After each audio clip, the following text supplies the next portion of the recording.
তো বন্ধুরা, আজকে জানাবো যে পশ্চিমবঙ্গের মুখ্যমন্ত্রী বাংলার বাজেটে বড় চমক, শিক্ষিত কর্মহীনদের জন্য যুবশ্রী প্রকল্পের ঘোষণা কারা পাবেন, এই নিয়ে আলোচনা করব। তো দেখা যাচ্ছে যে এবার রাজ্য বাজেটে বড় চমক, বাংলার যুবসাথী রাজ্যের শিক্ষিত বেকার যুব সমাজের জন্য প্রকল্পের ঘোষণা করল মমতা ব্যানার্জি সরকার।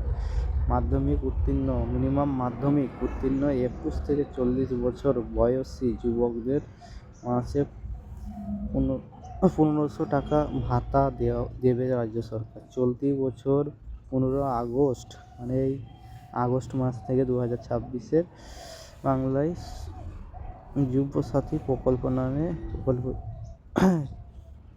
চালু করা হবে।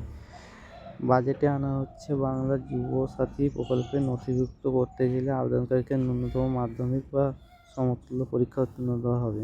21 থেকে 40 বছর বয়সে আবেদনকারী এই সুবিধা পাবেন যারা শিক্ষিত সংক্রান্ত বা স্কলারশিপ ছাড়া রাজ্যে অন্য কোনো সামাজিক সুরক্ষা প্রকল্পের সুবিধা পাচ্ছেন না, তারা এই প্রকল্পের সুবিধা পাবে। আগামী অর্থবর্ষে 5,000 কোটি টাকা বরাদ্দ হয়েছে বাংলার যুবসাথী প্রকল্পে। এছাড়া এবারে বাজেটে 1,000 টাকা করে ভাতা বাড়ছে আশাকর্মী, অঙ্গনওয়াড়ি, পাশাপাশি বাড়ছে লক্ষ্মী ভাণ্ডারে। যেসব মহিলারা লক্ষ্মী ভাণ্ডার প্রতি মাসে 500 টাকা করে বেশি পাবেন, অর্থাৎ যারা 1,000 টাকা করে ভাতা পান তারা 1,500 টাকা করে পাবেন লক্ষ্মী ভাণ্ডার।